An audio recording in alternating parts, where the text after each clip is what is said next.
नमस्कार, मैं दुर्गेंद्र चौहान हूं और आप मंथन देख रहे हैं। मौसम का पारा गिर रहा है, लेकिन उत्तर प्रदेश में उपचुनाव की गर्मी दिनों दिन बढ़ रही है। मैनपुरी में जहां मुख्य विपक्षी दल समाजवादी पार्टी की राजनीतिक प्रतिष्ठा और नेताजी मुलायम सिंह यादव की विरासत दांव पर है, तो बीजेपी इस सीट पर चौंका भी सकती है। वहीं मुजफ्फरनगर की खतौली सीट पर उत्तर प्रदेश के दूसरे राजनीतिक परिवार चौधरी चरण सिंह के परिवार को अपने उम्मीदवार मदन भैया को मुकाबले में लाने के लिए खेत खलियान छालने पड़ रहे हैं और इसके जो चीफ हैं जयंत चौधरी, वो खेत खेत घूम रहे हैं। आरएलडी सपा की साझीदार है और अखिलेश और जयंत की प्रतिष्ठा के बीच एक और सीट का कोई जिक्र ही नहीं, वो रामपुर है और यहां खां साहब अकेले पड़ गए।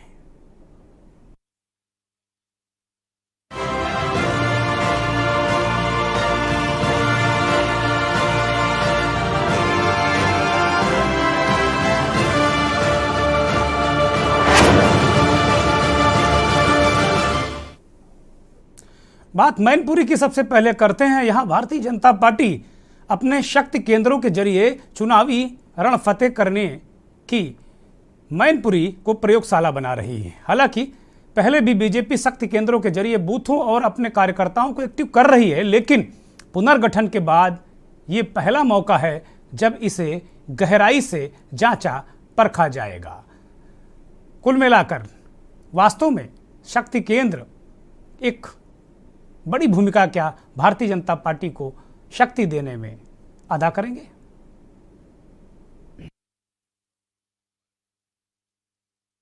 हारीबाजी जीतना जिसे आता है वो मुकद्दर का सिकंदर कहलाता है। जी हाँ, पिछले गुजरात विधानसभा चुनाव में गृह मंत्री अमित शाह ने पन्ना प्रमुख कंसेप्ट लाकर पूरे गुजरात का जो इलेक्शन था वो अपने पक्ष में कर लिया था।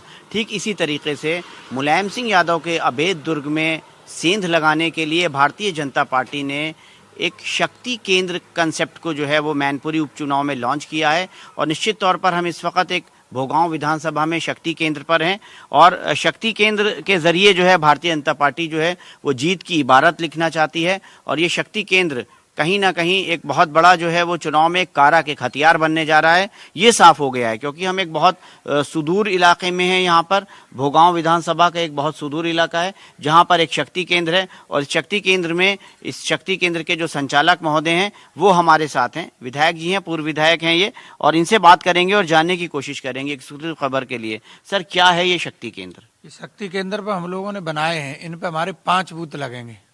5 बूथों के अध्यक्ष और उनकी टीम पूरा काम करेगी। वोटर को कैसे निकालना है, कैसे वोट पहुंचाना है, कैसे परसेंटेज कराना है, ये हमारे इन्हीं जो बूथ ये शक्ति केंद्र पे जो काम कर रहे हैं उन लोगों का यही काम है, यही जिम्मेदारी है। इसी जिम्मेदारी के तहत हम यहाँ बैठे हुए हैं। मैनपुरी लोकसभा में दिखाई दे रहा है और वो ये दिखाई दे रहा है, ये कुंड, ये अमृत जो है मान सरोवर योजना जो है उसके तहत निर्मित ये शानदार कुंड दिखाई दे रहा है। ट्रैक है, यहाँ पर एथलीट्स तैयार हो रहे हैं, स्पोर्ट्स का माहौल है। तो निश्चित तौर के ऊपर भारतीय जनता पार्टी का जो नारा है और जो कहती है कि साहब समय बदल रहा है, बदलाव हो रहा है, सबका साथ सबका विकास, तो कम से कम वो भोगांव की इस जगह के ऊपर, इस छोटे से गाँव में जो है एक छोटी सी बसावट में देखने को मिल रहा है। और अच्छा लग रहा है यहाँ पर देखकर कि कम से कम गांव वाले भी एक छोटा सा उनके लिए पिकनिक स्पॉट है, यहाँ पर आते हैं, अपने मुंडन कार्यक्रम, बर्थडे वगैरह जो भी उनके एक सांस्कृतिक कार्यक्रम होते हैं उनका यहाँ पर आयोजन भी होता है, एक आउटिंग भी हो जाती है और अच्छा माहौल मिलता है। कैमरा पर्सन राहुल के साथ के न्यूज़ के लिए भोगांव के इस छोटे से गाँव से शबी हैदर। 2 दिन से के न्यूज़ के राजनीतिक संपादक शबी हैदर मैनपुरी में हैं। ग्राउंड जीरो से लगातार वो अलग अलग तरीके की खबरें भेज रहे हैं। शक्ति केंद्रों की एक्सक्लूसिव रिपोर्ट, उन्होंने डिटेल रिपोर्ट हम आपको रात 9 बजे दिखाएंगे, लेकिन ये रिपोर्ट उन्होंने भेजी और एक परसेप्शन वहाँ बन रहा है। शबी इस बात को बड़ी मजबूती से कह रहे हैं कि ये शक्ति केंद्रों के जरिए भारतीय जनता पार्टी डिंपल यादव के लिए एक चक्रव्यूह, एक बड़ा चक्रव्यूह, मजबूत चक्रव्यूह रच चुकी है। हो सकता है कोई फैसले चौंकाने वाले आ जाएं। ये शक्ति केंद्र की बात हुई, लेकिन मुख्यमंत्री योगी आदित्यनाथ की मैनपुरी में एंट्री से ठीक पहले सरकार ने चाचा शिवपाल सिंह यादव समाजवादी पार्टी का प्रचार कर रहे अखिलेश यादव के चाचा और प्रसपा के अध्यक्ष शिवपाल सिंह यादव की जेड श्रेणी सुरक्षा वापस ले ली। उन्हें अब वाई श्रेणी की सुरक्षा प्रदान किया जा रहा है, की गई है। इसके संकेत, इसके अपने संकेत और संदेश हैं। मुख्यमंत्री की सभा से पहले जेड श्रेणी की सुरक्षा को वापस लेना ये अपने आप में एक संकेत और संदेश है। और जब मुख्यमंत्री मैनपुरी पहुंचे तो उन्होंने समाजवादी पार्टी को माफिया गुंडों को पोसने वाली नौकरियों में उन्होंने हमला किया, शिवपाल और अखिलेश दोनों पर, और कहा कि जब नौकरियां निकलती थी तो चचा भतीजे थैली लेकर वसूली में निकल जाते थे। चचा भतीजों को वसूली गैंग भी बताया। और अंत में उन्होंने शिवपाल सिंह यादव को केंद्र बिंदु रखकर हमले किए, अखिलेश यादव पर हमले किए और कहा कि वो पेंडुलम की तरह हो गए हैं, फुटबॉल हो गए हैं।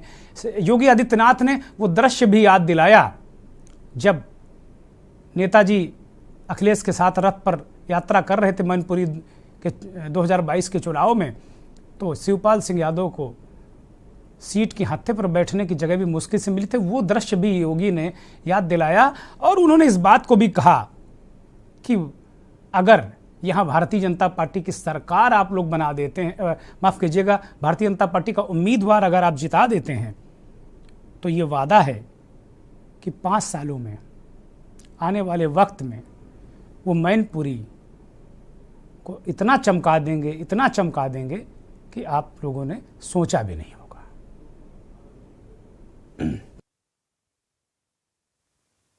भाइयों बहनों, मैं एक दिन बयान पढ़ रहा था, चचा शिवपाल का। उनकी स्थिति तो पेंडुलम जैसी हो गई है। पेंडुलम आपने देखा होगा ना, बेचारे को पिछली बार देखा कितना बेइज्जत करके भेजा था, कुर्सी तक नहीं मिली, कुर्सी के हैंडल में बैठना पड़ा था। और फिर उनको वही चीज याद आ जाती, कभी कभी उनको याद आता है। भाइयों बहनों, जीवन में पेंडुलम कभी नहीं बनना चाहिए। पेंडुलम का कोई लक्ष्य नहीं होता है। आजकल एक अंतर्राष्ट्रीय स्तर पर फुटबॉल का टूर्नामेंट हो रहा है, फीफा का। फुटबॉल की तरह जब भी व्यक्ति घूमता है, एक किक मारता है, दूसरा दूसरी तरफ से मारता है, उस बेचारे की स्थिति नाचने की होती है। कुछ लोग फुटबॉल बन गए हैं, उनकी कोई गति ही नहीं है। फुटबॉल बनने से बचना होगा। बहुत स्पष्टता के साथ सम्मान और स्वाभिमान के लिए कार्य करना होगा। इस सम्मान और स्वाभिमान मैनपुरी का, यहां के विकास का, अच्छे लोगों को चुनने की आवश्यकता है, अवसरवादियों को नहीं, जो केवल चुनाव के समय नातेदारी रिश्तेदारी गाड़ते हो उनको नहीं, जो आपके सुख दुख में सही मायने में खड़े हो सकते हो, सम विषम परिस्थितियों में खड़े हो सकते हो, हमेशा आपके साथ खड़े हो सकते हो, ईमानदारी के साथ मैनपुरी के विकास की बात कर सकते हो, ईमानदारी के साथ आपके साथ आ सकते हो, वे लोग ही यह कार्य कर सकते हैं। और इस दिशा भारतीय जनता पार्टी नेतृत्व ने बहुत सूझबूझ से यहां पर श्री रघुराज सिंह साक्य को अपना प्रत्याशी बना करके आपके बीच में उतारा है। भाइयों बहन, समाजवादियों का बस चलता, इन गरीबों के पेंशन भी लोग हड़प जाते, ये भी हड़प जाते, गरीबों का राशन हड़प जाते। लेकिन भाइयों बहनों, आज तो हम 15 करोड़ गरीबों को प्रदेश में राशन की सुविधा उपलब्ध करवा रहे हैं। 15 करोड़ गरीबों को रोजगार की नई संभावनाएं आगे बढ़ रही हैं, नई नौकरियां लग रही हैं, सुरक्षा का एक बेहतर माहौल प्रदेश में हुआ है। जो पेशेवर खनन माफिया, भू माफिया कभी इटावा और मैनपुरी में हावी होकर के गरीबों की संपत्तियों पर, व्यापारियों की संपत्तियों पर कब्जा करते थे, आज उन भू माफियाओं को भी मालूम है अब ये संपत्ति कब्जा करेंगे तो जो अभी कब्जा कर रहे हैं तो जाएगा ही जाएगा, बाप दादों की कमाई भी चली जाएगी। और इसलिए अब उनको एक चेतावनी भी है, वार्निंग भी है। अब ये नया उत्तर प्रदेश है, ये नया उत्तर प्रदेश कानून पर विश्वास करता है। भाइयों बहनों, आपने विधानसभा चुनाव में तमाम अफवाहों को दरकिनार करते हुए मैनपुरी और भोगा विधानसभा सीट पर हमें चुनाव जिता करके भेजा। आज विकास द्रुत गति से वहां पर आगे बढ़ा है।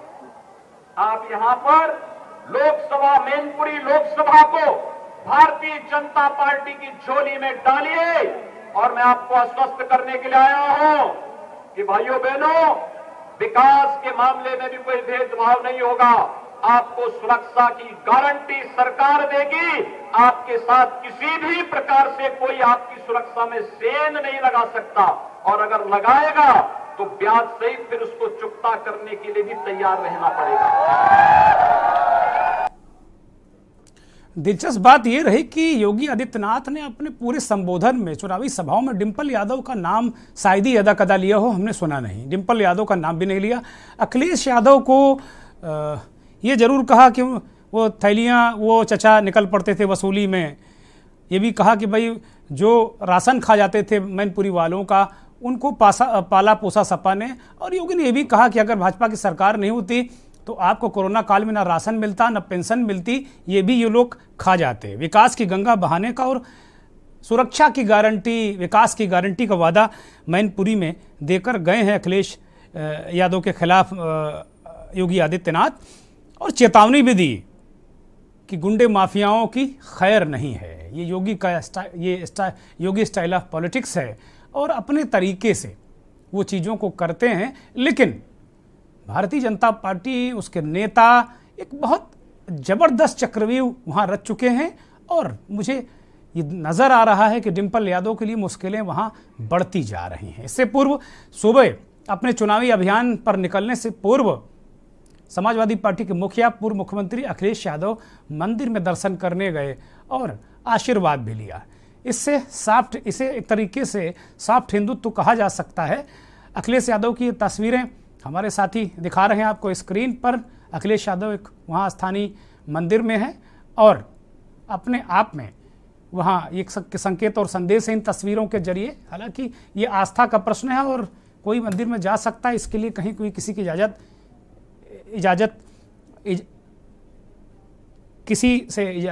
की ज़रूरत है नहीं।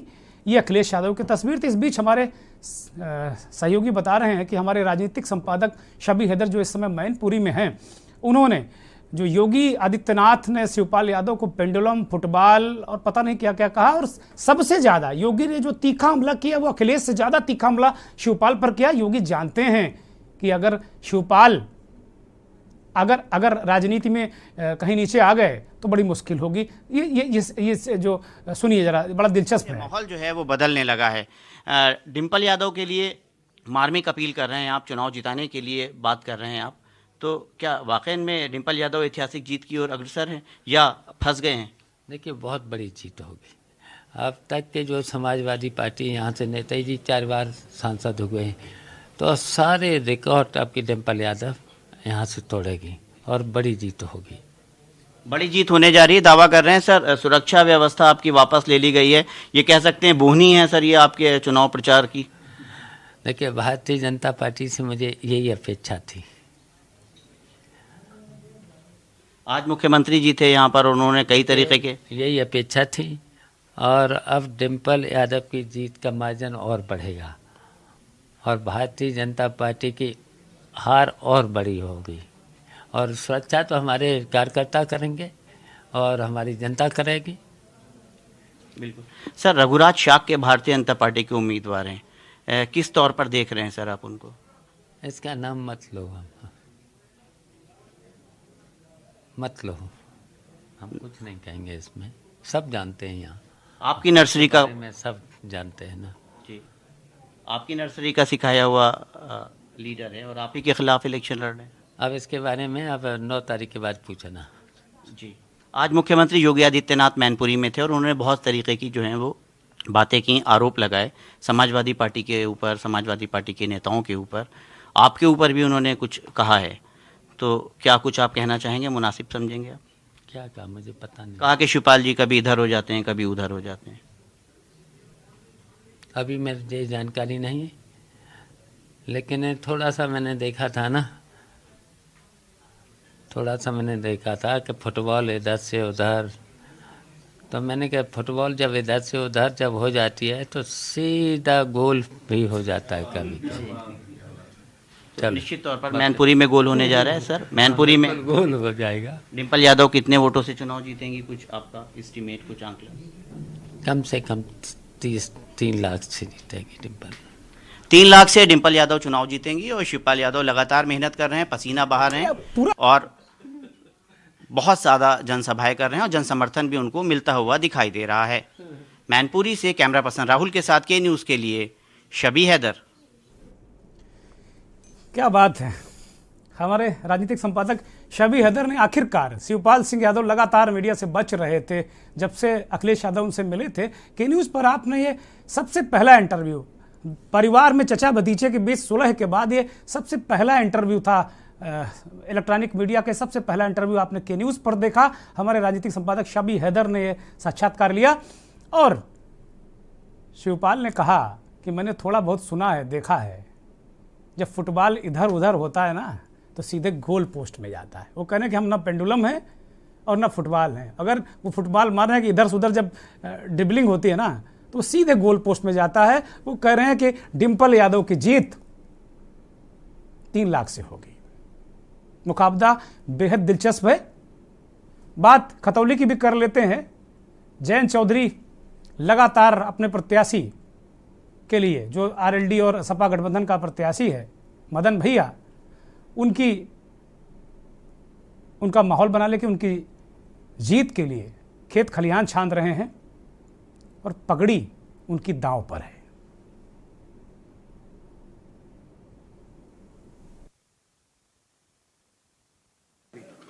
खतौली हमारी कर्मभूमि है और बहुत प्यार और उत्साह है हमारे कार्यकर्ताओं में। आप बहुत प्यार दिया है, बांटा लोगों ने। आज मैं घर घर गया हूँ उस गांव में और मजबूत। जिस तरह भाजपा ने तमाम जो यहाँ पर अपने दिग्गज उतारे हैं, किस तरह देखते हैं जो चुनाव? दिग्गज घर घर में है।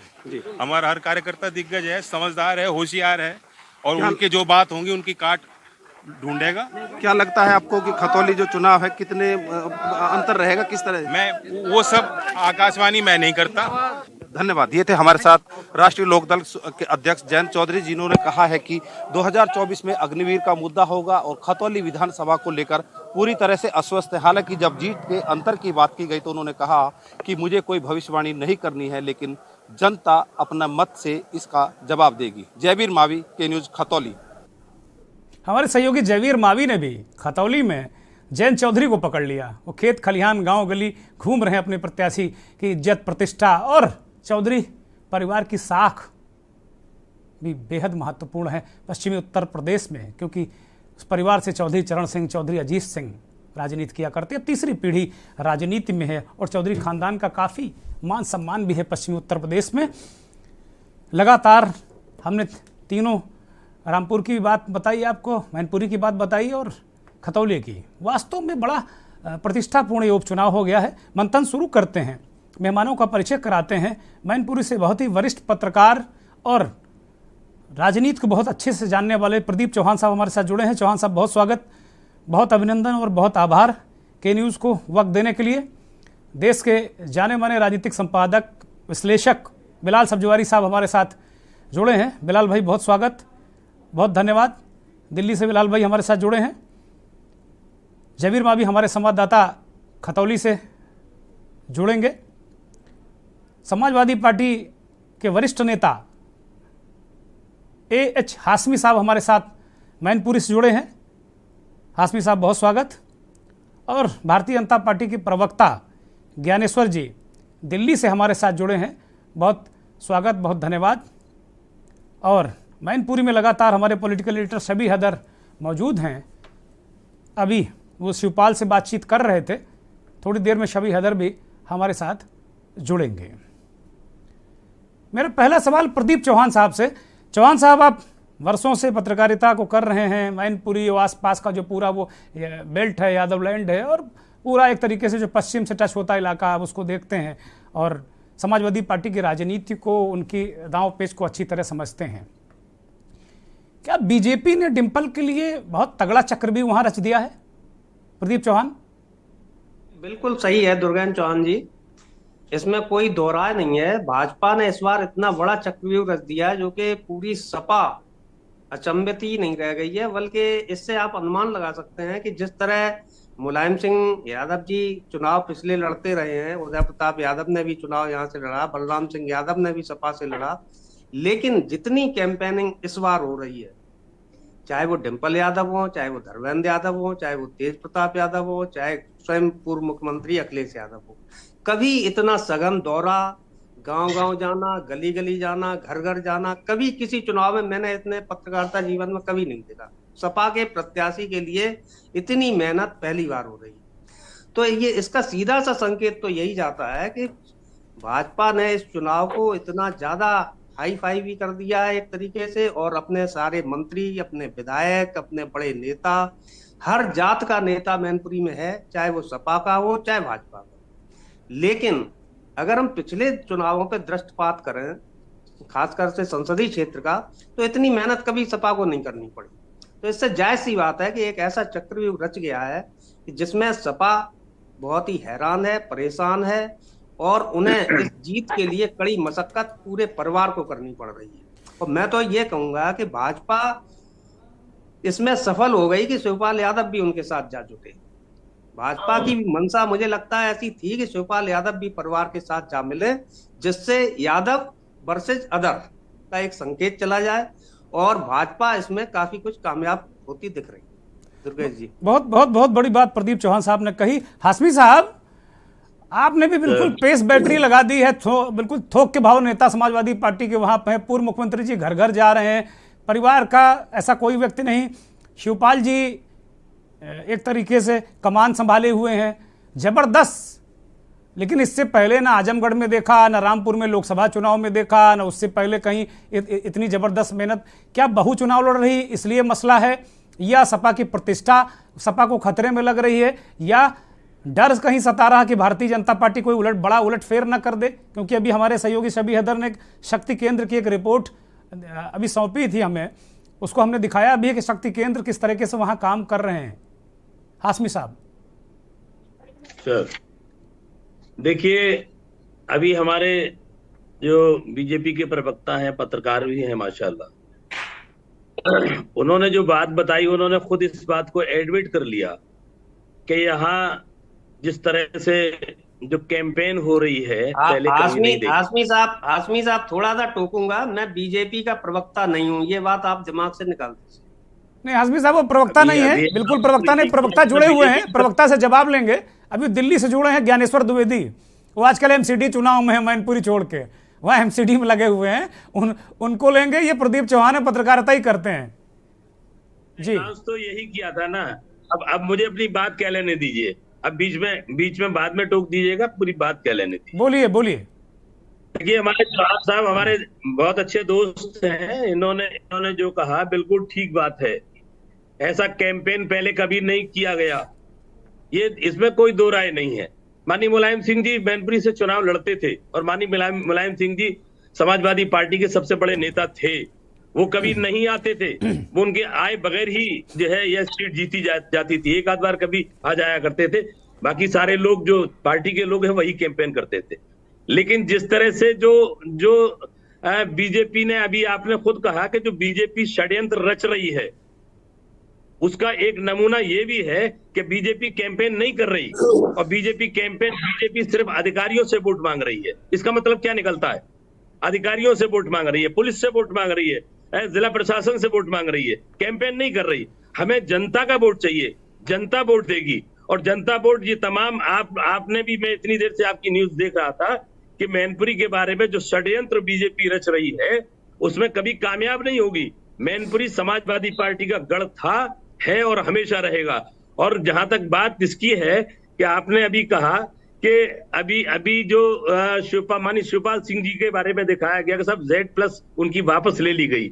मुख्यमंत्री जी, हमारे माननीय मुख्यमंत्री जी इस स्तर पे उतर आए क्या? ये माननीय जो है डिंपल यादव चुनाव लड़ रही हैं, और मुख्यमंत्री जी ने आज ही शिवपाल सिंह जी का कैंपेन न कर सके, इसलिए उनकी Z+ वापस ले ली। मतलब ये स्तर क्या है? आपको ये भी देखना चाहिए, जनता देख रही है इस बात को कि किस स्तर पे उतर आए हैं। ये स्तर रह गया बीजेपी की डबल इंजन की सरकार है, केंद्र में भी सरकार है और स्टेट में भी सरकार है। इस जीत और हार से सरकार नहीं बनेगी, सरकार उन्हीं की रहेगी, वो मुख्यमंत्री वही रहेंगे। लेकिन इसके बावजूद स्तर देखिए किस निचले स्तर पे उतर आई है भारतीय जनता पार्टी।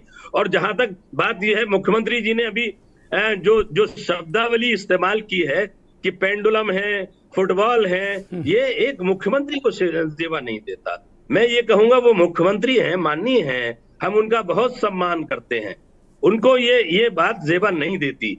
ऐसी बातें उनको नहीं करनी चाहिए, लेकिन वो चूंकि अपने स्तर से रुक नहीं सकते, जो इनका स्तर है उसी पे आ जाते हैं।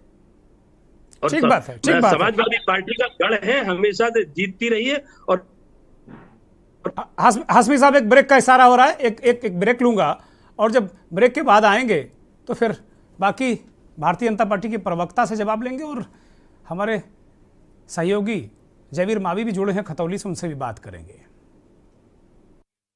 इसमें आपने ये कहा, आप देख रहे हैं के न्यूज, खबरों का सारथी। देखें कौन नया खिलाड़ी आया है, समझा देते हैं, प्यार से समझाएंगे। ये तो अपनी जुबान है। जुबान एक हो तो दिल भी एक होने चाहिए। विमल बोलो जुबान केसरी। गोल्डी हिंग का तड़का लगे तो सभी दबा के खाते हैं। गोल्डी हिंग कण कण में जान। देखें कौन नया खिलाड़ी आया है, समझा देते हैं, प्यार से समझाएंगे। ये तो अपनी जुबान है। जुबान एक हो तो दिल भी एक होने चाहिए। विमल बोलो जुबान केसरी।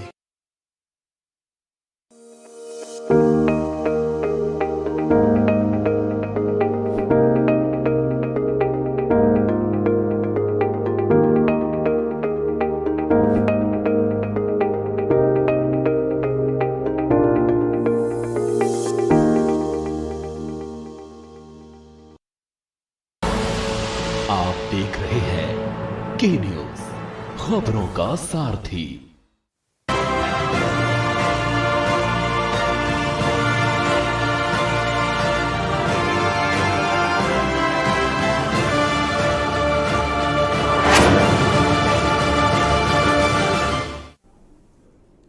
हमारे राजनीतिक संपादक शबी हैदर भी जुड़े हुए हैं। शबी हैदर, अभी अभी शिवपाल सिंह से आपने बात की, वो कह रहे हैं कि अब जीत का अंतर बढ़ जाएगा। हाशमी साहब ने शब्दावली पर एतराज किया।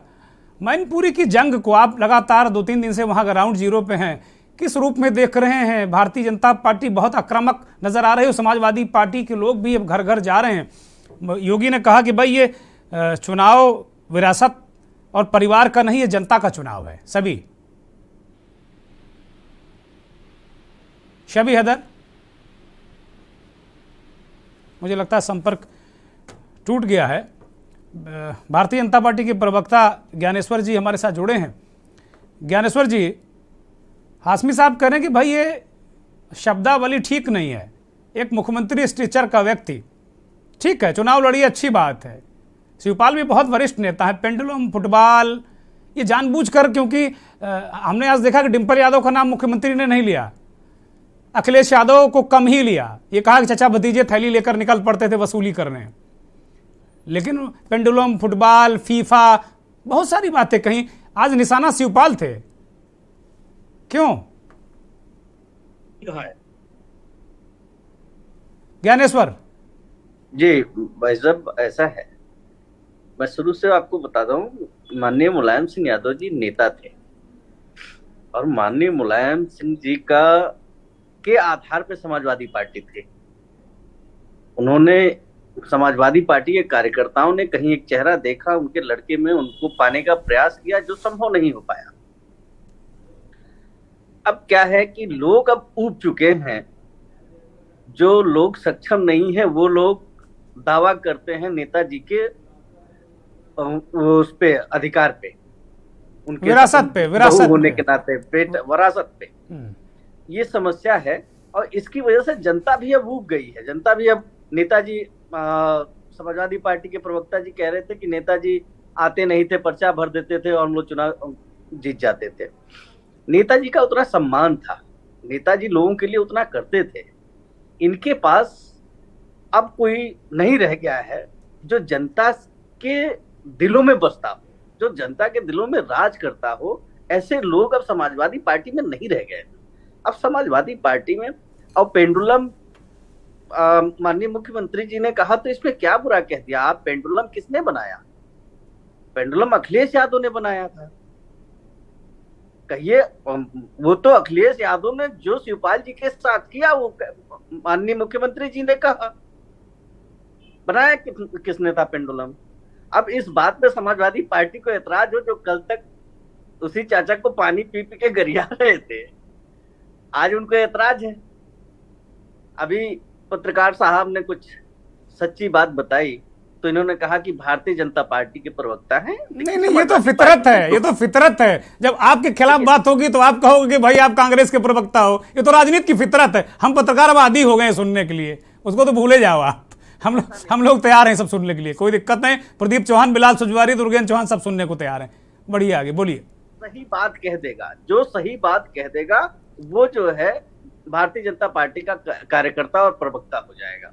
ये इन लोगों की सोच है। ये लोग अपने में सुधार नहीं करते, हमेशा दूसरे पे लांछन लगाते हैं।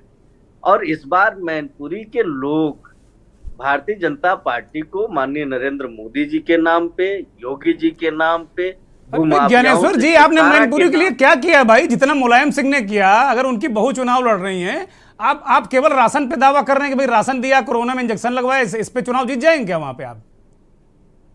ज्ञानेश्वर जी हमने कहा केवल इंजेक्शन लगवाने पे और राशन देने पे चुनाव जीत जाएंगे। मुलायम सिंह यादव ने बहुत काम किया वहां पे, ऐसा थोड़ी है। क्या रणनीति है आपकी? मुलायम सिंह यादव जी ने काम किया था ना। मैं फिर आपसे कह रहा हूं कि मुलायम सिंह यादव जी ने काम किया था, नेताजी ने वहां पे काम किया था। वो क्षमता अब समाजवादी पार्टी में किसी और में ठीक बात है, ठीक बात है। एक 10 सेकंड का रिएक्शन हाशमी साहब, ज्ञानेश्वर भाई बात आ गई। 10 सेकंड का रिएक्शन हाशमी साहब से लेते हैं, फिर बिलाल सब्जवारी साहब के पास चलेंगे। हाशमी साहब बोलिए। सर देखिए, दो बातें। एक तो मैं माफी चाहता हूं, प्रदीप जी मेरे अच्छे दोस्त हैं। मैंने कंफ्यूजन में ये कह दिया। मैं अगर उनको खराब लगा तो आई एम वेरी सॉरी। दूसरी बात ये है कि अभी जो बीजेपी के प्रवक्ता हैं उन्होंने खुद एडमिट किया कि नेताजी ने काम किया था। ये हाथ कंगन को आरसी क्या, अभी मुख्यमंत्री बीजेपी की सरकार से पहले अखिलेश जी थे। आगरा से लेके लखनऊ तक का एक्सप्रेस वे अखिलेश जी ने बनवाया। मैनपुरी का जितना विकास हुआ, प्रदीप जी क्या हुआ? कट ऑफ हो गया क्या? नहीं चल रहे हैं, ठीक है। बोलिए, आ रही है आवाज। मेरी आवाज उन तक पहुंच रही है क्या? नहीं, दर्शक सुन रहे हैं, बस कंप्लीट करिए, जल्दी से कंप्लीट करिए। देखिए, मैनपुरी के अंदर अभी माननीय मुख्यमंत्री जी ने कहा कि अगर आपने हमें जिता दिया तो मैनपुरी को चमका देंगे हम। बड़े अफसोस के साथ कहने पड़ रहा है कि डबल इंजन की सरकार और दूसरी बार सरकार चल रही है उत्तर प्रदेश के अंदर। माननीय मुख्यमंत्री जी यही मुख्यमंत्री जी हैं। कम से कम थोड़ी बहुत तो शर्म आ जानी चाहिए कि मैनपुरी में अगर आपके कम से कम 2 विधायक तो थे ही थे। आपने एक ईंट नहीं लगाई मैनपुरी के अंदर। जितना भी विकास है सब समाजवादी पार्टी का कराया हुआ और माननीय अखिलेश जी का कराया हुआ। और जहां तक अपशब्द की बात है, माननीय अखिलेश जी एक अपशब्द, इस टाइप का एक शब्द नहीं बोल रहे भारतीय जनता पार्टी के छोटे से लेके बड़े नेता तक के खिलाफ। आपने खुद कहा कि चक्रव्यूह रच रहे हैं सरकार बोलने के लिए। इनका चक्रव्यूह काम नहीं करेगा। ये तो ठीक बात है। बड़ी बात कर रहे हैं हाशमी साहब। बिलाल भाई, हाशमी साहब आपके पास आऊंगा, आपको रोकूंगा हाशमी साहब, माफी के साथ में। बिलाल साहब वो कह रहे हैं, हाशमी साहब कह रहे हैं कि भाई चक्रव्यूह काम आने वाला नहीं। बहुत सारे जो मूल मुद्दे उठा रहे हैं, लेकिन चुनाव बड़ा दिलचस्प है। बिलाल साहब जी दुर्गेंद्र जी, मैंने सभी पार्टिसिपेंट्स की बात सुनी। अभी हाशमी साहब फरमा रहे थे कि वो प्रशासन के माध्यम से वोट मांग रहे। अगर भारतीय जनता पार्टी प्रशासन के माध्यम से खुलेआम वोट मांग रही है तो समाजवादी पार्टी के पास भी वो अधिकार है कि वो इस मुद्दे पर चुनाव आयोग को अप्रोच कर सकती है, इस मुद्दे को चुनाव आयोग के संज्ञान में ला सकती है। नंबर एक बात। नंबर दो, मैं ये कहना चाहता था, योगी आदित्यनाथ जी ने जिस तरह से शिवपाल पर आज अटैक किया कि वो पेंडुलम है, वो बात आज साबित हो गई कि कहीं ना कहीं जो अपेक्षा भारतीय जनता पार्टी शिवपाल से कर रही थी, उस अपेक्षा पे शिवपाल खरे नहीं उतर पा रहे। और इसी वजह से इन्हीं परिस्थितियों के बीच जिस तरह से उनकी सिक्योरिटी कन्वर्जन की Z से Y में लाई गई, ये उसके स्पष्ट संकेत है कि शिवपाल जी यकीनन भारतीय जनता पार्टी से एक टैसिट अंडरस्टैंडिंग रखे हुए थे, जिसका आज खुलासा हो गया। नंबर 3, अगर भारतीय जनता पार्टी ने दबाव ना बनाया होता तो आज इतने बड़े सम्मानित नेता मुलायम सिंह यादव, जिनका पूरा उत्तर प्रदेश आदर करता है, हम पत्रकार होने के नाते उनका आदर करते हैं, उनके साथ पार्लियामेंट में, उनके पार्टी ऑफिस में घंटों घंटों हमने गुजारे, उनके कमरे में बैठा करते थे। अगर भारतीय जनता पार्टी की स्ट्रेटेजी राइट ट्रैक पर है तो ये साबित करता है कि समाजवादी पार्टी को घर घर जाकर वोट मांगना पड़ रहा है। ये बताता है कि समाजवादी पार्टी पर प्रेशर है, या उसको आप चक्रव्यूह का भी नाम दे सकते हैं। लेकिन ये बात साफ स्पष्ट हो गई है कि समाजवादी पार्टी मैनपुरी में एक प्रेशर में काम कर रही है, जिसकी वजह से उन्हें घर घर जाना पड़ रहा है। अगर थोड़ा सा भी मुलायम सिंह के नाम पर उनको कॉन्फिडेंस होता और मुलायम सिंह ने काम किया, यकीनन मुलायम सिंह जी ने वहां काम किया, और भावनाएं जिस तरह से मुलायम सिंह के साथ हमेशा से रही हैं, तो आज ये नौबत नहीं आती। घर बैठ के अपील करती भावनात्मक, वो भी मुलायम सिंह की मृत्यु के बाद, कि आपका नेता था वो आप चला गया, आपको क्या करना है, निर्णय आपके हाथ में होना चाहिए। नंबर फोर, जिस तरह से भारतीय जनता पार्टी ने एक समय में जाटव के अगेंस्ट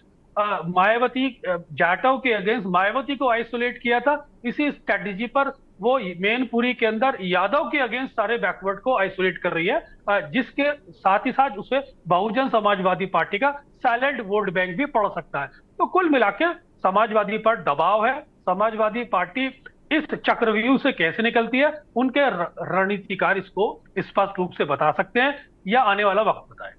ठीक बात है, बड़ी महत्वपूर्ण बात बिलाल साहब ने कही। शबी हैदर हमारे राजनीतिक संपादक मैनपुरी में है लगातार, मैं आऊंगा आपके पास, आऊंगा हाशमी साहब, सभी भाई को ले लेते हैं। शबी हैदर जी, लगातार आप वहां मैनपुरी में है, ग्राउंड जीरो पे हैं। अभी आपने थोड़ी देर पहले शिवपाल यादव का इंटरव्यू किया।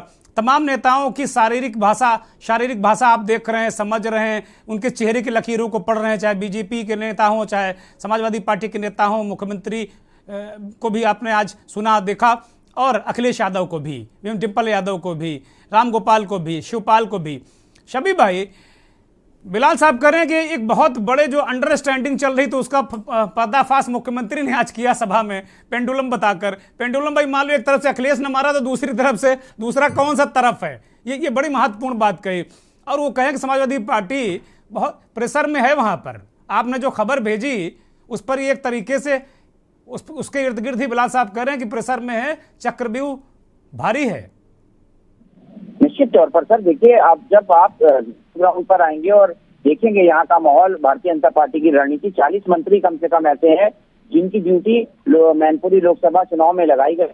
और बड़ी बात यह है, कोई भी मंत्री होटल में नहीं रुका है, हर मंत्री परिवार के साथ है, जनता के बीच में है। और जिस तरीके से पश्चिम बंगाल में भारतीय जनता पार्टी ने जिस पैटर्न पर काम किया था, उसी पैटर्न पर मैनपुरी लोकसभा को छाना जा रहा है। तो निश्चित तौर के ऊपर अगर आप समाजवादी पार्टी के बड़े नेताओं से या आप उनके स्टार प्रचारकों की अगर आप बात करेंगे, तो ज्यादातर लोगों से जो बात हुई वो होटल्स में रुके हुए हैं और वहां जाते हैं और क्षेत्र में जाकर जो है वो प्रचार वगैरह करके फिर वहां से वहां चले जाते हैं। तो एक जो रणनीतिक बात है, एक जो शक्ति केंद्र की बात है, निश्चित तौर पर मैं खुद आज कम से कम 70 किलोमीटर दूर था वो शक्ति केंद्र, मैंने खुद उस शक्ति केंद्र का दौरा किया, गया, देखा तो किस बारीकी से वहां पर काम हो रहा है। 5 बूथों का एक शक्ति केंद्र है और 5 बूथों पर कितने वोट होते हैं। उसके बाद उसके ऊपर एक विधायक है, विधायक के ऊपर एक मंत्री है, मंत्री के ऊपर केंद्रीय चुनाव संचालन समिति है, उसके लोग वहां से निगरानी कर रहे हैं। कभी डिप्टी सीएम फोन पर बात करते हैं, कभी मंत्री जी फोन पर बात करते हैं। तो निश्चित तौर के ऊपर जो एक करंट दौड़ाने वाली बात थी वो भारतीय जनता पार्टी ने करंट दौड़ा रखा है। अब बात अगर हम मैनपुरी लोकसभा की करें, 4 विधानसभा सीटें हैं यहाँ पर, 2 भारतीय जनता पार्टी के पास है, 2 समाजवादी पार्टी के पास है। जसवंत नगर से जो है समाजवादी पार्टी लीड लेकर आती है। रघुराज शाक्य जो है वो जसवंत नगर से आते हैं। जो सारा खेल है, जो सारी चीजें हैं, जो सारी रणनीति है वो रघुराज शाक्य को लेकर है, जसवंत नगर से आते हैं। अगर 20 से 25 हजार वोट भी रघुराज शाक्य डैमेज कर ले जाते हैं। और जैसा मैंने शिवपाल जी से, देखिए मैंने पूछा, थोड़ा सा मैंने हिम्मत करके सवाल पूछा रघुराज शाक्य का, जैसे ही मैंने नाम लिया तो आप देख सकते हैं टीवी स्क्रीन पर जो शिवपाल जी की जो पूरी बॉडी लैंग्वेज थी वो एकदम से जो है वो बदल गई और वो शायद आगे इंटरव्यू देना, आगे बात करना नहीं चाहते थे। लेकिन निश्चित तौर के ऊपर उन्होंने बड़ा दिल दिखाते हुए बात किया और सीधे साफ तौर पर ये कहा वो इस व्यक्ति का नाम भी सुनना नहीं चाहते। आपने इस व्यक्ति का नाम बहुत बड़ी बात है, सभी बहुत बड़ी बात है। अब ये उनके मन में कितना पीड़ा होगी या कितना आक्रोश है, वो कह रहे मैं नाम ही नहीं सुनना चाहता। ये कोई पॉलिटिशियन इस तरह की बात जल्दी करता नहीं। शिवपाल जी ने की है बात जी, बिल्कुल बिल्कुल। तो उन्होंने कहा कि मैं इस व्यक्ति का नाम नहीं लेना चाहता, दोबारा नाम। मैंने फिर उनसे पूछा तो क्या असर होगा, तो वो मुझसे बहुत दूर जाने लगे थे, मुझसे बात करने के लिए उसमें चीज में नहीं थे। फिर जब मुख्यमंत्री से पहली बार मुख्यमंत्री ने जो उनको पेंडुलम या फुटबॉल बोला है, उस पर नेशनल मीडिया में किसी चैनल पर पहली बार शिवपाल जी ने बयान अपना जारी किया और कहा कि वो गोल करने के लिए आए, वो फुटबॉल नहीं है। और फुटबॉल जो है गोल पोस्ट में भी जाता है। निश्चित तौर के ऊपर शिवपाल यादव छोटी छोटी कर रहे हैं, छोटे छोटे। अभी मैंने देखा उनके काफिले के साथ में पीछे पीछे था, 4 बजे से मैं उनको चेस करने की कोशिश कर रहा हूँ। 8 बजे के तकरीब में जाके उनसे बात हो पाई है। तो निश्चित तौर पर एक लंबा काफिला है, उनके समर्थकों की भीड़ है, लोग हैं, उनके अपने संगठन के लोग हैं, उनके साथ जा रहे हैं, घर घर जा रहे हैं। तो कहीं ना कहीं उन्हें इस बात का अंदाजा है कि भारतीय जनता पार्टी का जो आक्रमण है इस बार नॉर्मल आक्रमण नहीं है। और जो एक जितना मुझे ऐसा लग रहा है कि जितना सहानुभूति अखिलेश यादव को मिलना चाहिए थी, मेरी समझ में नहीं आ रहा है कि या तो क्या इसका कारण है, लेकिन जो सहानुभूति बाप के मरने के बाद बेटे के प्रति लोगों में सहानुभूति मैंने देखी है। यकीन के सर पर लोग हाथ रखते हैं, सीने से लगाते हैं उसको। और वो भी मुलायम सिंह यादव का बेटा इस वक्त निश्चित तौर के ऊपर अखिलेश यादव घिरे हुए दिखाई दे रहे हैं और वो बात कह रहे हैं 3 लाख वोटों से डिम्पल यादव चुनाव जीतेंगी। निश्चित तौर के ऊपर क्या होगा, किस सूरत मालूम होगा, ये नहीं पता। लेकिन शबी एक सवाल मेरा और है, शबी इसमें एक सवाल ऐड कर रहा हूं कि योगी आदित्यनाथ ने डिम्पल यादव का नाम नहीं लिया कहीं भाषण में। सबसे ज्यादा जो अटैक था वो शिवपाल पर था, इसकी क्या वजह है? बिल्कुल, जैसा पॉलिटिकल एक्सपर्ट बिलाल साहब ने जो बात कही, सब्जवारी जी ने बात कही कि देखिए सारा जो गेम था, जो पूरा जो रणनीति थी, भारतीय जनता पार्टी ने बहुत अच्छा काम किया है, बहुत सारे सिरों के ऊपर काम किया है। लेकिन कहीं ना कहीं अगर आप उनके जीत के गणित का क्योंकि अंक गणित है और जीत का जो वोट बैंक है उसके लिए वोट चाहिए। और अगर जसवंत नगर से 1.25 लाख 1 लाख वोटों की लीड लेकर समाजवादी पार्टी आती है तो निश्चित तौर पर चाहे जितना एड़ी चोटी का जोर लगा दिया जाए, भारतीय जनता पार्टी को वहां से कामयाबी नहीं मिलने वाली। तो जसवंत नगर विधानसभा जहाँ जो शिवपाल जी के साथ आज देखा मैजिक है, उनका लोगों के उनके प्रति समर्पण है और एक अभिभावक की तरह शिवपाल यादव वहां पे दिखाई दे रहे हैं। अगर जसवंत नगर हिट होता है, जसवंत नगर हिलता है तो समाजवादी पार्टी निश्चित तौर के ऊपर यहाँ से हिलेगी। और अगर जसवंत नगर सॉलिड होता है, क्योंकि 4 विधानसभाएं हैं, 2-2 विधानसभाओं पे दोनों लोग बटे हुए हैं, यानी कि जो पावर है, जो शक्ति है, जो वोटों का जो संतुलन है वो बराबर है। लेकिन कहीं ना कहीं शिवपाल यादव का जो पांव है वो जब जसवंत नगर से समाजवादी पार्टी के तराजू पर आ गया तो पल्ला समाजवादी पार्टी का झुका हुआ है। अब जो उसका पासा है, अब जो उसका कांटा है, वो कांटा जो है वो कितनी दूर तक संतुलित रहता है, क्योंकि अब भारतीय जनता पार्टी आक्रमण में आ रही है। आज मुख्यमंत्री जी का वहां पर एक बड़ी सभा है, मुख्यमंत्री की एक और वहां पर सभा होगी। तो अब देखना ये होगा कि यहाँ से चुनाव किस तरीके से आगे जाता है। फिलहाल शिवपाल यादव के सामने आ जाने के बाद समाजवादी पार्टी बैलेंस है और कहीं ना कहीं प्लस एज लेती हुई दिखाई दे रही है। लेकिन अगर शिवपाल यादव के ऊपर जिस तरीके से आज सिक्योरिटी हटाई गई है या इस तरीके का जो मैसेज लेने की कोशिश की जा सकती है कि बहुत सारी ऐसी चीजें हैं जो नेपथ्य में क्या भारतीय जनता पार्टी को इसका प्रतिकूल असर भी पड़ सकता है शिवपाल की सिक्योरिटी हटाने का? वहां के लोग जो शिवपाल के समर्थक लोग हैं जसवंत नगर में, क्या वो और जैसा शिवपाल कह रहे हैं कि भाई हम 3 लाख से अब जीतेंगे, इस बयान और सिक्योरिटी वाले मसले के बाद वो कह रहे हमारे कार्यकर्ता हमारी सुरक्षा करेंगे, हमारे अपने लोग सुरक्षा करेंगे। क्या इसका सिंपैथी वोट समाजवादी पार्टी के प्रत्याशी को मिल सकता है? शिवपाल की जो सिक्योरिटी है इन चीजों को लेकर कोई इसका फायदा हो सकता है?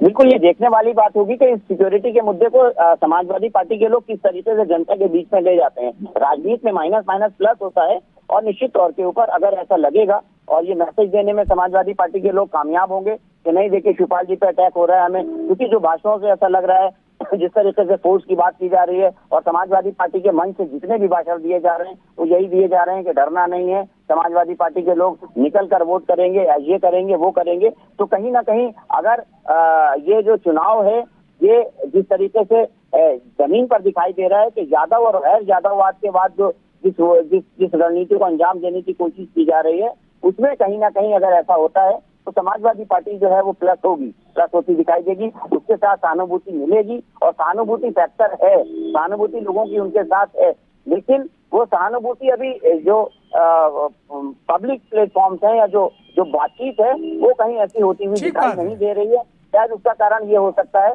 कि जो भारतीय जनता पार्टी के जो लोग हैं जो गोरिल्ला वार करते हैं, जो जिस तरीके से जो उनकी एक स्ट्रैटेजी होती है उस स्ट्रैटेजी के साथ जो काम करते हैं हो सकता है वो ना दिखाई दे। ठीक बात है, बहुत बहुत अच्छी तरीके से हमारे राजनीतिक संपादक सभी हैदर ने विश्लेषण किया जो मैनपुरी में अभी भी मौजूद हैं। बात अब खतौली की कर लेते हैं। हमारे वरिष्ठ सहयोगी जयवीर मावी खतौली में खड़े हैं, काफी देर से इंतजार कर रहे हैं अपनी बारी का। जयवीर, एक राजनीतिक परिवार मैनपुरी में जूझ रहा है और दूसरा खतौली में। चौधरी चरण सिंह के पोते तीसरी पीढ़ी वो गांव गांव घूम रहे हैं, खेत खलियान खाक छान रहे हैं। आपने उन्हें एक गांव के बाहर पगडंडी पर पकड़ा। क्या माहौल है खतौली का, क्या स्थितियां, क्या परिस्थितियां? जयवीर मावी। देखिए दुर्गेंद्र जी, मैं आपको बता दूं कि खतौली विधानसभा की जो सीट है इस समय समाजवादी पार्टी राष्ट्रीय लोकदल का जो गठबंधन है इसके लिए प्रतिष्ठा का विषय बना हुआ है, क्योंकि अगर खतौली सीट हारती है तो कहीं ना कहीं राष्ट्रीय लोकदल काफी कमजोर होगा, जिसके चलते गठबंधन में भी दरारें आ सकती हैं। और वही भारतीय जनता पार्टी की बात करें तो भारतीय जनता पार्टी ने भी अपनी जान यहाँ पर लगा रखी है। बात करें तो यहाँ पर जो उम्मीदवार है गुर्जर समाज से आते हैं मदन भैया, जो राष्ट्रीय लोकदल के उम्मीदवार है, वही भारतीय जनता पार्टी के जो उम्मीदवार है वो सैनी समाज से है, राजकुमारी सैनी जी। लेकिन यहाँ पर भारतीय जनता पार्टी ने राष्ट्रीय लोकदल के उम्मीदवार मदन भैया को घेरने के लिए गुर्जर विधायकों को लगाया है। दो मंत्री यहाँ पर गुर्जर समाज के लगाए हैं। उसके अलावा केशव प्रसाद मौर्य जो उप मुख्यमंत्री है वो भी यहाँ पर आ चुके हैं और आने वाले समय में जल्द ही उत्तर प्रदेश के मुख्यमंत्री योगी आदित्यनाथ जी यहाँ पर पहुंचेंगे। तो कहा जा सकता है जो राष्ट्रीय लोकदल का गढ़ है खतौली सीट, इस पर भारतीय जनता पार्टी पूरी तरह से घेराबंदी करने में लगी हुई है। भारतीय जनता पार्टी के तमाम दिग्गज विधायक सांसद यहाँ पर लगे हुए हैं और किसी भी कीमत पर खतौली विधानसभा सीट को जीतने का जो प्रयास है वो किया जा रहा है। वही राष्ट्रीय लोकदल की पार्टी के साथ साथ जो मदन भैया है, पूर्व विधायक है, ठेकड़ा से 4 बार के विधायक रहे थे, उनकी साक्ष्य यहाँ पर दांव पर लगी है। कहा जा सकता है कि राजनीतिक कैरियर भी अब इस चुनाव के बाद ही तय होगा कि जो दशा और दिशा मदन भैया की होगी वो उन्हें कहाँ लेकर जाएगी। वही इस चुनाव के बाद ही तय हो पाएगा कि जो गठबंधन है उसकी क्या दिशा होगी, क्या दशा होगी। क्योंकि अगर खतौली जैसी जो महत्वपूर्ण सीट जिसको राष्ट्रीय लोकदल की पारंपरिक सीट कहा जाता है, जो उनकी पारिवारिक सीट है, जो कभी तक ज्यादातर राष्ट्रीय लोकदल पर रही है, और ऐसे में और ये सीट अगर भाजपा के पाले में इस बार भी जाती है तो कहीं ना कहीं राष्ट्रीय लोकदल को भी बड़ा झटका होगा। हालांकि इस सीट को जीत जाने से भारतीय जनता पार्टी पर कोई बहुत बड़ा प्रभाव नहीं पड़ने वाला है, लेकिन जिस तरह यहाँ पर राजनीतिक दिग्गज लगे हुए हैं, तमाम ऐसे जो नेता है, चाहे वो सांसद हो, विधायक हो या फिर अन्य लोग हो, यहाँ पर पूरी तरह से जो राष्ट्रीय लोकदल की जो किलेबंदी थी उसे तोड़ने का पूरी तरह से प्रयास कर रहे हुए स्टार प्रचारक लगे हुए हैं। लेकिन जब हमने जयंत चौधरी से बात की थी, तमाम जो भारतीय जनता पार्टी के स्टार प्रचारक यहाँ लगे हुए, तमाम दिग्गज नेता यहाँ पर आ रहे हैं, तो इस बात पर जयंत चौधरी ने कहा कि यहाँ की जनता ही उनकी स्टार प्रचारक है, यहाँ की जनता ही उनके लिए दिग्गज है, यहाँ का उनका हर कार्यकर्ता उनके लिए दिग्गज है। लेकिन जिस तरह जयंत चौधरी अकेले खुद खेत खलिहानों में धूल फाक रहे हैं और जो लोग हैं, जो जनता है, जो उनसे अपील भी कर रहे हैं कि राष्ट्रीय लोकदल को वो वोट दे, जो उनके उम्मीदवार है उसको जिताने की कोशिश करें। तो यहाँ पर आज जब हमने जयंत चौधरी जी से हमारी मुलाकात की तो वो एक गांव में, जो भीमगढ़ गांव है, वहां पर अपने हाथों से घर घर जाकर जो मतदाता पर्ची थी उसे दे रहे थे। लेकिन यहाँ पर बड़ा सवाल ये भी उठ रहा है कि जब वहां पर मीडिया पहुंची तो राष्ट्रीय लोकदल के जो सुप्रीमो थे चौधरी मीडिया से बचते हुए नजर आए। शुरुआत में तो उन्होंने मीडिया से बात करने से भी इनकार कर दिया था, लेकिन ज्यादा ततोड़ने पर ही वो कैमरे के सामने बोल पाए। तमाम मीडिया ठीक है जयवीर, ठीक है बिलाल साहब, जयवीर ने बिल्कुल अलग तरीके का एक नया इंग्लिश मंथन को दिया। जयवीर कह रहे हैं कि भाई एक राजनीतिक परिवार उसका गढ़ खतौली वहां उलझा हुआ, दूसरा राजनीतिक परिवार मैनपुरी में उलझा हुआ। एक अलग दिलचस्प नजारा। मैनपुरी का इतना हाइप है कि खतौली और रामपुर की चर्चा ही नहीं हो रही आज, इसीलिए हमने खतौली में जयवीर को भेजा और जयवीर ने वहां से बहुत सारी चीजें हमें निकाल कर दी कि भाई दोनों जगह भारतीय जनता पार्टी मैनपुरी हारती है या खतौली जीतती है हारती, इससे भारतीय जनता पार्टी की सेहत में कोई अंक गणित में कोई असर नहीं पड़ेगा, लेकिन मैसेजिंग जबरदस्त जाएगी कि जयंत चौधरी का उम्मीदवार हारता है तो वहां पे मैसेजिंग जाएगी कि भाई चौधरी अपना गढ़ नहीं बचा पाए और इधर ये भी चौधरी हैं, यादवों को भी चौधरी कहा जाता है, तो दोनों चौधरी इधर मतलब दोनों का गढ़ संकट में है। ये बड़ा दिलचस्प नजारा है, दिलचस्प मुकाबला है बिलाल साहब। यकीनन इसमें दो राय नहीं कि भारतीय जनता पार्टी बहुत ही स्ट्रेटेजिकल चुनाव लड़ती है और ये चुनाव फिर उसी खासतौर से मैं मैनपुरी की बात करूंगा कि जैसे मैंने आपके न्यूज के माध्यम से दर्शकों तक अपनी बात रखने की कोशिश की थी कि चुनाव अंत में भावनात्मक और समीकरणों पर आके खड़ा होगा। मैनपुरी का चुनाव यकीनन वहीं पे आके खड़ा हो गया। अगर आउट प्ले इमोशनल ग्राउंड्स पर होता है तो उस पर समाजवादी की पार्टी का पलड़ा भारी रहेगा और उनके साथ एडवांटेज शिवपाल सबसे इंपॉर्टेंट रोल प्ले करेंगे। और अगर समीकरणों पर चुनाव चला गया, अगर भावनात्मक जो पहलू है उसका वो माइनस हो गया तो मेरा ख्याल है समाजवादी पार्टी के लिए बहुत मुश्किल आके खड़ी हो सकती है। लेकिन शिवपाल के चलते समाजवादी पार्टी अभी भी एक एज लिए हुए है, लेकिन भारतीय जनता पार्टी ने अखिलेश को इस तरह से प्रेशर में ला दिया है कि वो रामपुर भी नहीं जा पा रहे। और आपने आजम खान के बयानात सुने होंगे और मैं यहां तक भी कह सकता हूं कि लास्ट मूवमेंट पे हो सकता है कि समाजवादी पार्टी और भारतीय जनता पार्टी में कोई टैसिट अंडरस्टैंडिंग हो जाए और जिसे बोलते हैं ना कि बैकडोर चैनल से कोई बात सेटल हो जाए कि आप रामपुर हम आपके लिए छोड़ रहे हैं, मैनपुरी आप हमारे लिए छोड़ दें। ये तो बड़े हाइपोथेटिकल मसला लग रहा है। अब इस तरह का बिलाल साहब कोई गुंजाइश इस तरह का तो बिल्कुल उत्तर प्रदेश की राजनीति ही बदल जाएगी। हाशमी साहब कोई रिएक्शन दे रहे हैं, हाशमी साहब को जरा सुनाया जाए। हाशमी साहब, हाशमी साहब अनम्यूट करिए, आपका रिएक्शन तभी हम ले पाएंगे। आप अनम्यूट नहीं है, आप अनम्यूट करिए अपने आप को तब बोलिए। हाशमी साहब बहुत जल्दी में, मंथन अब अंतिम चरण में है, कुछ ही मिनट बाकी हैं, 2-3 मिनट। जी मैं कह रहा हूं बिलाल साहब की बात से मैं इत्तेफाक नहीं रखता क्योंकि रामपुर का जिक्र आप नहीं कर रहे। रामपुर में जो पुलिस तांडव मचा रही है, कल 50 लोगों के दरवाजे तोड़ दिए पुलिस ने, कई लोगों को गिरफ्तार करके जेल भेज दिया।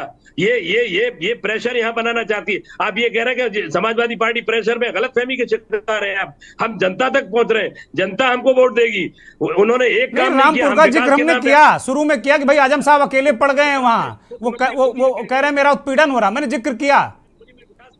आज तक उन्होंने 1 रुपए का विकास नहीं किया, आपने इसका जिक्र नहीं किया, आप निष्पक्ष व्याख्या नहीं कर रहे। बिलाल साहब के बात से इत्तेफाक नहीं रखता मैं। ठीक बात है, ठीक बात है। बहुत जल्दी में, अब बहुत कुछ सेकंड्स हमारे पास बचे हैं, प्रदीप चौहान के पास जाते हैं। प्रदीप चौहान, मैनपुरी किस करवट आप देख रहे हैं? मैनपुरी किस करवट बैठ रही प्रदीप चौहान? जिस तरह से मैंने समाजवादी बिलाल साहब ठीक है, उनकी अपनी राय है, कोई बात नहीं, आपकी अपनी राय है, ठीक है, वो कोई दिक्कत नहीं, हम पत्रकार आदि हैं इसके, कोई दिक्कत नहीं। और कोई जरूरी नहीं कि हाशमी साहब हमारी आपकी राय से इत्तिफाक रखें। प्रदीप चौहान, मैनपुरी को कहां देख रहे हैं, किस करवट देख रहे हैं? समाजवादी पार्टी गढ़ बचाएगी या कुछ दिक्कतें हैं उसके सामने? जल्दी से। के नाम पे लोग दहशत में हैं। रामपुर में देख लीजिए कल क्या हो रहा है। ठीक बात है हाशमी साहब, इसको लेते हैं। प्रदीप चौहान, बार बार समाजवादी पार्टी के नेता, चाहे रामपुर हो, चाहे खतौली हो, चाहे मैनपुरी हो, वो कह रहे हैं कि भाई यहां प्रशासन चुनाव लड़ रहा है, भारतीय जनता पार्टी के नेता प्रशासन से वोट मांग रहे हैं।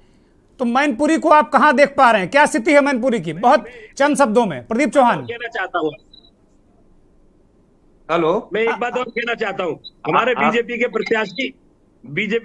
प्रत्याशी जो है जिस समाज से है, शाक्य समाज से है, सबसे ज्यादा नुकसान जो है आवारा पशुओं ने उसी समाज को किया है। किसान ठीक बात है, ये ऑटो में रिफ्लेक्ट होगा, आ जाएगा हाशमी साहब। अगर वास्तव में नुकसान वो फील कर रहे होंगे तो आ जाएगा। प्रदीप चौहान बोलिए, बहुत अब 20 सेकंड में जल्दी से।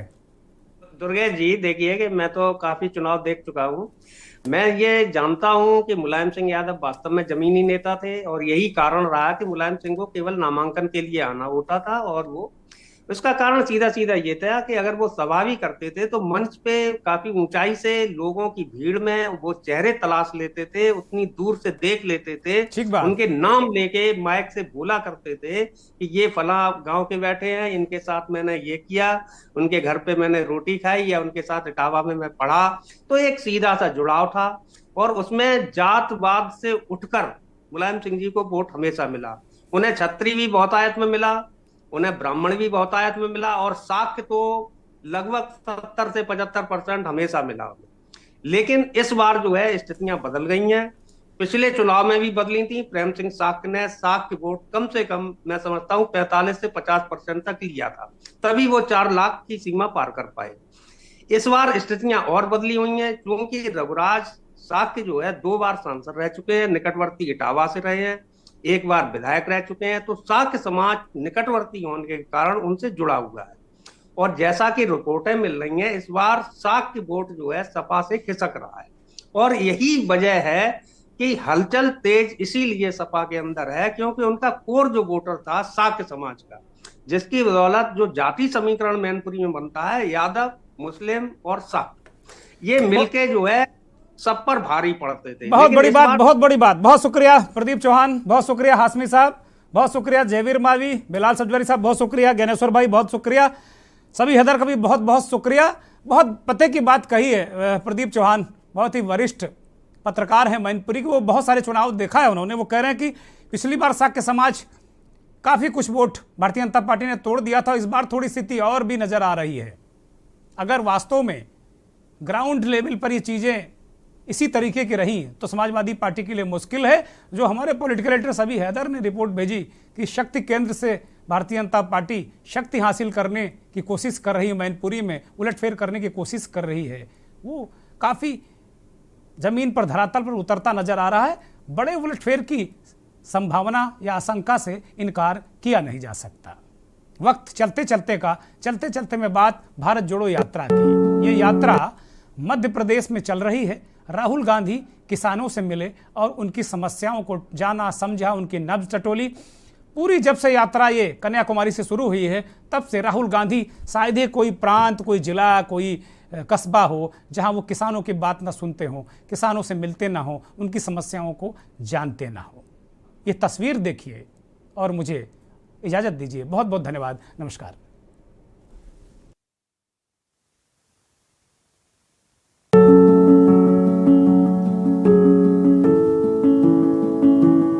मेरा नाम है मनोज मधुकर चौधरी। जो केले की फसल है ये पूरे 1 साल के ऊपर लगता है इसको पकने में। पानी और खाद बहुत ज्यादा लगता है, हमें बहुत रिस्क लेना पड़ती है इस फसल के लिए। पहले खाद 500-600 रुपए बोली पोटाश की मिलती थी, आज 2000-2200 में मिलने को तैयार नहीं है। यूरिया के लिए लाइनें लगाना पड़ रही है। यहाँ का किसान मोहताज हो गया है, बहुत सी दिक्कतें आने लगी है हमको केले में। ऐसी परिस्थिति में सरकार हमें कोई सपोर्ट नहीं कर रही है। सरकार किसान फसल बीमा जो योजना बोल रही है, लेकिन हमारे केले का कोई बीमा ही नहीं कर रही है। सब अधिकारियों की और बड़े बड़े व्यापारियों की मिलीभगत हो गई है और किसान इधर परेशान होते जा रहा है। इस फसल में इतना हमको नुकसान उठाना पड़ता है, कभी कभी इसमें वायरस की बीमारी आती है इस पौधे में। और मुआवजा आज तक हमको कुछ भी नहीं मिला। आज तक सरकार ने समर्थन मूल्य MSP पे कोई फसल का ये नहीं दिया किसानों को। किसानों के पास जब भी कुछ माल आता है ना तो बाहर एक्सपोर्ट करना बंद कर देते हैं। किसान के पास से जब माल चले जाता है तो बड़े बड़े उद्योगपति के पास जाने के बाद फिर रेट बढ़ाते हैं, जिससे किसानों को फसल का दाम ही नहीं मिल पा रहा है। सरकार किसानों को तरफ ध्यान नहीं दे रही है, लेकिन राहुल गांधी हमेशा जहाँ पर भी जा रहे हैं किसानों की बात उठा रहे हैं। इस देश के किसान दिन भर तपस्या करते हैं, मगर आज वो मर जाए, पिस जाए, 24 घंटा काम करे, उसे तपस्या का फल नहीं मिलता। किसानों को कोई सपोर्ट, उसको सही दाम नहीं मिलता, वो बीमा भरता है, जब आंधी आती है, तूफान आता है, उसको पैसा नहीं मिलता, कर्जा माफ उसका कभी नहीं होता। इसलिए हम राहुल गांधी को सपोर्ट करेंगे।